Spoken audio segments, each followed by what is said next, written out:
السلام عليكم ورحمة الله وبركاته. نتمنى ان شاء الله تكونوا كامل راكم لح ونرحب بكم في هذه الفيديوهات التطبيقية اللي راكم رايحين تشوفوا فيهم معايا طريقة صنع هذا النوع من الإطارات اللي سبق ووريتهم لكم في الفيديو التقديمي لهذه المجموعة من الفيديوهات التطبيقية التعليمية.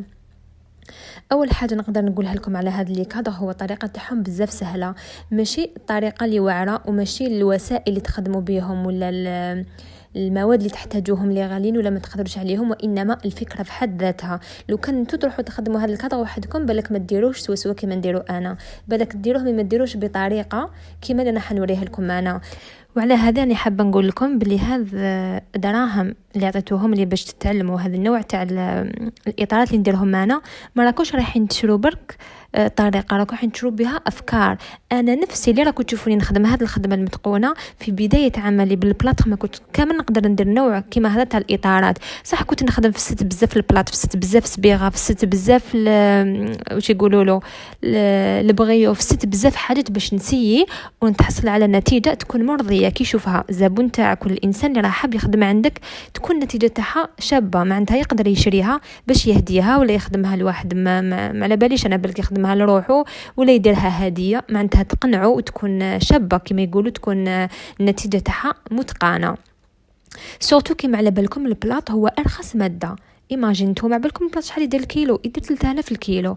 ايماجين نتيا تروحي تخدمي تحفه فنيه كيما هاد لي كادر اللي خدمتهم انا، ما كاش واحد شافهم وما عجبوش غير بماده راح دير راح تكلفكم 3000 الكيلو. ايماجين وكيلو راح يقدر يدير لكم زوج تاع لي كادر، فهمتوني؟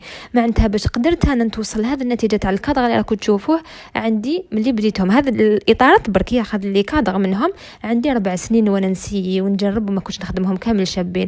دائما يقعد هذيك تاع كي تشوفيها تبان باللي بلاط، وحتى لدوكا ولهذا العام باش قدرت نتوصل لهذه النتيجه اللي راكم تشوفوها. كي تشوفوا هذا الكادر قدامكم تاع الاسماء دائما نقول لكم باللي كيما تشوفوه في لا فوتو ماشي كامل كيما تشوفوه هكذا قدامكم. لو كان تشوفوه قدامكم على بالي راح يعجبكم اكثر. وهذه شهاده الناس اللي شراوها عليا كي يشوفوه في التصويره نهار يدوه يقولوا لي بلي ما كناش حاسبينه بلي هكذا، كي شفناه قدامنا ضحى اجمل من الصوره. فهمتوني؟ على انا هذه الحاجه حبيت نقدمها بدراهم، ما حبيتش نقدمها باطل، باسكو هذه على بالي بلي حتنفعكم وراح تقعد لكم كما يقولوا مهنه في يدكم.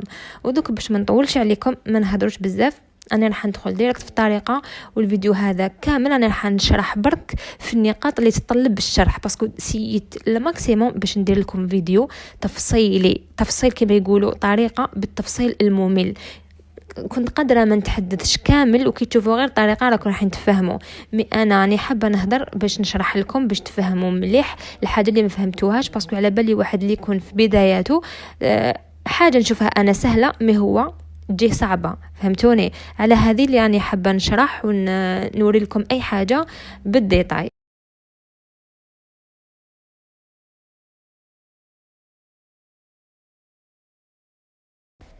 اول حاجه نحتاجوها هي قاروره تاع بلاستيك تاع الماء، هذيك تاع 5، هذه هي كامل نخدم بها. القاروره هذه تاع بلاستيك تاع 5 هي تجي واسعه تقدروا ديروا فيها شحال حبيتوا، اون بلوس تجي مرينه. فهمتوني؟ ما يلصق لكمش فيها البلاط. من بعد حنوري لكم نوضح لكم تشوفوا في الفيديو وعلاش نحب هذا النوع من القارورات نخلط فيهم البلاط، باسكو لو كان تخلطوا ثاني في اناء يكون بلاستيكي ولا ما تقدروش تخرجوا منه البلاط. من بعد نوضح لكم اكثر الفكره. هنا تشدوا هذا الكوردون يدير 5000 لو متر. 5000 لو متر تقدروا ديروا به 4 تاع لي كادر. تقطعوا هذا الكوردون هذا تقطعوه شغل جهه حبيله، تقطعوه 20 سنتيمتر. اذا كان عندكم هذا المول كيما تاعي، المول هذا تاعي تاع سيليكون فيه 20 على 20، تشدوا هذا الطاس تاع الكيله وتقدروا ما ديروش بالكيله. دوك نفهمكم كيفاش ما تقدروا ما ديروش بالكيله. انا في بدايه الامر حندير لكم بالديتاي كما قلت لكم هكذا باش ما تغلطوش كامل. اللي بغات ديروا مشروع راح تشري هذا الكاس تاع الكيله يدير غير 25000، ديري فيه 150 مليلتر تاع الماء. بالنسبه نعاود لكم باللي بالنسبه للمول اللي يكون 20 على 20 باش يكون السمك تاع الكادر تاعكم كيما راني حباتو. فهمتوني؟ انا قلت لكم 150 مليلتر تاع الماء، وانتم البلاط ماشي حاجه غاليه. فهمتوني؟ تقدروا تجربوا تقعدوا تجربوا حتى تولوا تعرفوا واسمو المول تاعكم شحال يتطلب من الماء. المهم انتو دائما ديروا هذه المعادله، 150 مليلتر تاع الماء تقابلها 400 غرام تاع البلاطخ. هذا هو القوام الجيد، هذا هو القوام الرائع، هذا هو القوام الصلب، هذا هو كامل الحاجه الاساسيه اللي تبداو بها. دائما نحترموا هذا النسب.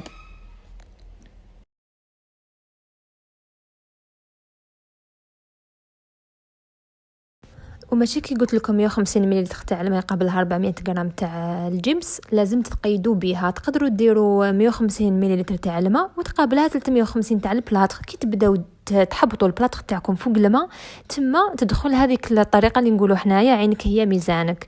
المهم كاين اللي ما يستعملش كاع الكيله، ما على بالوش كاع راح يدير الماء، يدير شويه تاع الماء داخل هذيك الاناء تاعو، يبدا يحبط فوقو البلاط كيما راكم تشوفوا تماما. نهار تشوفوا هذاك البلاط بدا يحبط، خلاص تحسوا باللي تعمر الماء تعمر بالبلاطخ، ويبدا يقعد لكم البيض من الفوق. فهمتوني؟ باسكو كل ما تنزلوا انتو البلاط بالصفايه، كل ما راه يدخل وراه يمتزج مع الماء، شغل هي تشرب الحبات على البلاط، تشرب بالماء، ومن بعد يبقى جزء من الفوق شويه برك تحسوا باللي شرب كامل، شرب ما كاش الماء، ما كاش كي تخزروا ما كاش هذاك بزاف تاع الماء، خلاص معناتها كل جزء تاع الماء راه فيه جزء تاع البلاط. فهمتوني؟ صافي يجي سوا. ومن بعد غير تبداو تحركوا فيه حتى ينشف من الفوق، ما يقعد لكمش كامل البلاط بيض. استناو لو كان 2 دقائق 3 دقائق حتى يتشرب كامل الماء هذاك البلاط، حتى يقعد لكم من الفوق شغل يبدا يبان لكم البلاط من الفوق. من بعد تستناو انتو بعينكم تشوفوه بدا يشرب كامل، ويولي هذا اللون تاعو. شوفوا كيفاش يولي مازال شويه زعما كيما الفرينه تاع البلاط، بصح بالعقل يبدا يشرب. واش ديروا هنايا؟ ما توشوش كامل. كي تشوفوه كامل تشرب هذاك الماء، تشرب كامل البلاط، تبداو تخلطوا بالملعقه تاعكم. وهذا القوام انا نحب هكذا، بصح هذا ما يمنعش انكم تنقصوا الكونتيتي تاع الجبس. تقدروا ديروا كما سبق وقلت لكم 150 مليلتر تاع الماء وتنقصوا على 400 غرام تاع الجبس. فهمتوني؟ قادر 150 غرام 150 مليلتر تاع الماء يقابلها 320 تاع البلاط، يقابلها 350، قادر حتى يقابلها 300 على حسب بالك البلاط. انا هذه اللي مازال ما فهمتها، وعلاه دي فوا ندير هكذا ودي فوا نقص البلاط ويجيني سوسوا نفس القوام. هنا تبداو تحبطوا البلاط تاعكم كي تخلطوه مليح. علاه نحب نهبطو بالصفايه باش ما يحبطولكش هذيك الحبيبات تاع البلاط. دي فوا البلاط كي يدخلوا الهواء ولا يقيسوه بالماء يدير لكم كي اللي حجرات. هذوك لو كان كي تخلطوا ما تنحوهمش، هذوك راه رايح يشكل لك شغل دائره داخل البلاط تاعك، تولي كي اللي حجره، واي شكل درتيه ما يخرجش مليح. بعد ما تحبطوا كامل البلاط في المول تاعكم تاع سيليكون كيما راكم تشوفوا، وحافظوا على هذاك الكوردو في مكان واحد، ما تحوسوا ما تدنوهش، يبقى سيوت تثبتوه بيدكم. وبداو خبطوا المول تاعكم. هذه هي سر الخدمه تاع البلاط.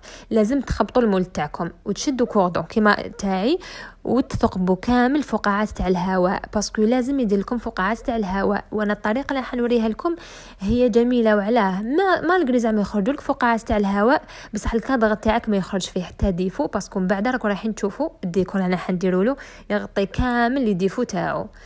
المهم 150 مليلتر هنا درت تاع الماء مع 400 غرام تاع الجبس لهذا المول تاع سيليكون اللي فيه 20 على 20 سنتيمتر. هنايا نخلوه ينشف. الحاجه اللي نوصيكم بها ما تحركوش كامل المول تاعكم، نتوما تحطوا فيه البلاط وتساووه تخبطوه باش يطلعوا لي بولدان للفوق، ما زيدوش توشوه، تم يقعد في ديك البلاصه حتى ينشف ديك البلاصه. لو كان على دقيقه على 2 دقائق تحوسي تزعزعيه من بلاصتو ولا تحركيه، عارفي بلي الكادر تاعك راح، باسكو يكون هذاك وين بدا يتماسك وانتي كي تشديه يتكسر. كي يتكسر يكون مازال طري. انا واش درت هنا في ذاك الاناء؟ درت شويه تاع الماء، باسكو انا قلت لكم نخلط البلاط يعني هي ميزاني. درت حوالي شتوني واحد 5 مغارف اكل كبار تاع الماء، ونبدا نحبط له البلاط بلا ما نحوس كامل نوزن انا. خلاص شوفوا تبداو تخدموا كادر 2 3 4 5، تولوا تعرفوا وحدكم ديروا القيس تاع الماء الكميه تاعكم، وتبداو تحبطوا البلاط. كي تشوفوه بدا ينشف جاتكم كي اللي القوام تاعو كيما لازم كيما انا راني دايراتو، ثم تحبسوا. هنا تولي الخدمه تاعكم بالعين بلا ما تحترموا لي ميزور هذو. شوفوا كيفاش يبدا ينشف بالعقل، يبدا يتشرب هذاك البلاط من الفوق، يكون بيض يقعد هكذاك الجبس كي اللي فارينه، من بعد يبدا يولي لكم كي اللي باج. شتو كيفاه هنايا القوام تاعو جاني ماشي كيما الاول جاني ثقيل شويه، هذا جاني شويه خفيف، جا نفس القوام تاع قولوا لي اسمه المادلان، جا خفيف بزاف. وعلاه؟ باسكو انا رايحه ندير به انا الحروف وندير به الوردات. تشدوا هاد لي مول تاع سيليكون هادو، كاين اللي تشروهم تقدروا تشروهم 30,000، كاين اللي يبيعوهم 40، كاين اللي يبيعوهم 25.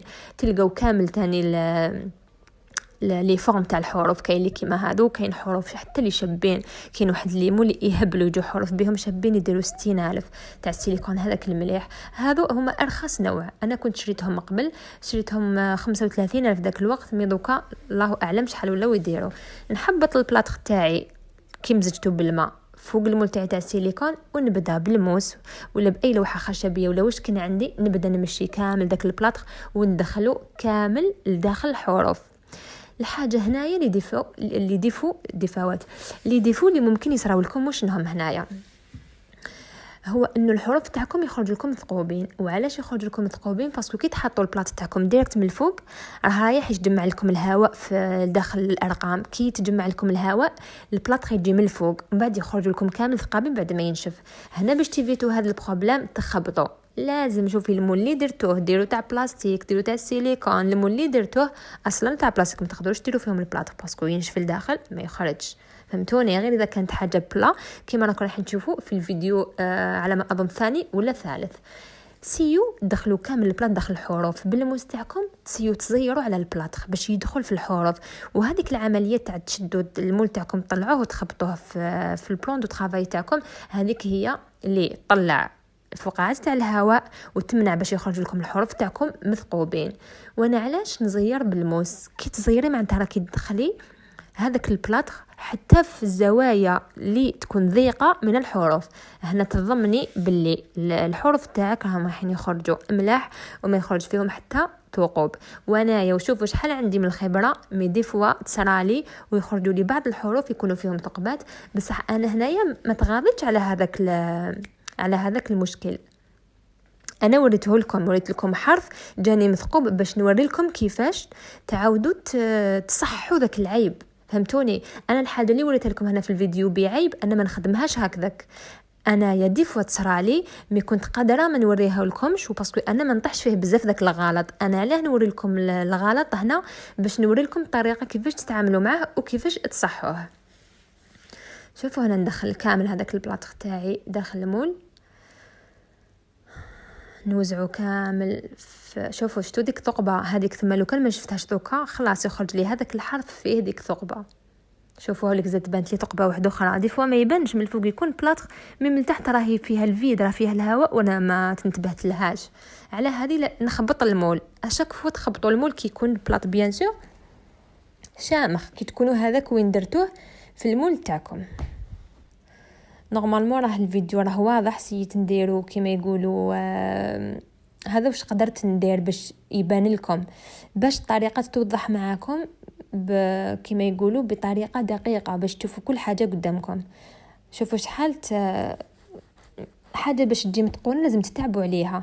دوك انتو بالك كي تشوفوا هكذا، انا هاد الحاجات اللي نوريهم لكم انتو تشوفوهم حاجه سهله، تقولي نورمال نشد المول تاعي ونخبطو، مي هذه يسموها كيفاش نقول لك، هذا سر من اسرار المهنه. لو كان اي واحد يروح يدير في المول ما راح يخبطوا باش يخرج فقاعات الهواء. اصلا الطريقه تاع الخلط تاع الجبس بالك ما راح يخلطها هكذا، كيدير لي يفوت في الجبس تاعو ويزيد فوق الماء، وهذيك طريقه غلط 100%. من نتوما ما تحترموا الكميه تاع 150 ملل مع 400 تاع البلاط، لازم تسبقوا في الماء، دائما تسبقوا في الماء. على هاني حابه هاد لي فيديو تسمعوهم كلمه بكلمه، باسكو حاجه تقدروا ما تسمعوهاش تفوتكم، يجيكم ديفو كبير في الكادر تاعكم وبعد تعاودوا تقولوا بلي ما نجحناش. هي لا لازم تسمعوا. شوفوا هنايا هذه ثاني حاجه، المغرف اللي تخلطوا بها تمثم بعد ما تكملوا تشدوا لنجات ولا تشدوا بابي موشوار ولا تشدوا ساشي. هاولي كان ما لقيتش قدامي، كان قدامي ساشي نيتواييها نحي لها داك البلاط منها، باسكو لو فات لي لصق لكم هذاك البلاط ينشف يجوزوا عليه 10 دقائق ينشف، يجيكم صعيبه باش تخدموا باش تنحوها، ما يتنحاش اصلا. دي فوا انا كنت نحيه بصح انا لقيت له طريقه كيفاش نحيه، نخبط المغرف مي هذا يكلفك وقت، يكلفك جهد، يكلفك يوسخ لك الحاله، ماشي كيما تنقي الحاله تمثم اي حاجه ديريها تنقيها. وهنايا داك البلاط اللي طاح لي كاع وين كنت نخدم لازم تمثم تنيتوايه، تشدوا باسينه تاع الماء، وهذا هذا الشطاط اللي تمسحوا به ثم تغسلوه، ما تخلوش ينشف فيه البلاط، ماشي مليح ينشف يولي يابس ثم تعانوا باش تنقوه. هنا دوكا نزيد نعمر كامل هذا الليمون